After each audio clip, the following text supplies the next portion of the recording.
Hi friends, இன்னைக்கு என்னோட 9 month பேபிக்கு ஹெல்த்தியாக goat mutton liver rice recipe பார்க்கலாம் வாங்க. ஃபஸ்ட்டு லிவர் எடுத்து நல்லா மஞ்சத்தூள் போட்டு நல்லா வாஷ் பண்ணிக்கோங்க. நெக்ஸ்ட்டு சின்ன சின்ன பீஸாக கட் பண்ணி வச்சுக்கோங்க.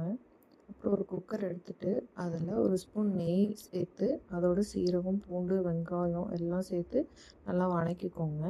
அப்புறம் தக்காளி சேர்த்து நல்லா சாஃப்டாக குக் ஆகிற அளவு வணக்கிக்கோங்க.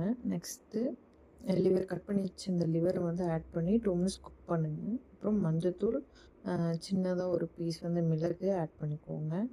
அப்புறம் ஊற வச்சிருந்த அரிசியை நல்லா கழுவிட்டு ஆட் பண்ணிக்கோங்க. குக்கரில் ஆட் பண்ணிவிட்டு தேவையான அளவு தண்ணி ஆட் பண்ணி கொதிக்க விட்டுட்டு அப்புறம் குக்கரை மூடி வச்சுட்டு 5 to 6 விசில் வரைக்கும் வெயிட் பண்ணுங்கள். அதுக்கப்புறம் நல்லா மேஷ் பண்ணி பேபிக்கு கொடுங்க, நல்லா சாப்பிடுவாங்க. ஓகே, பாய்.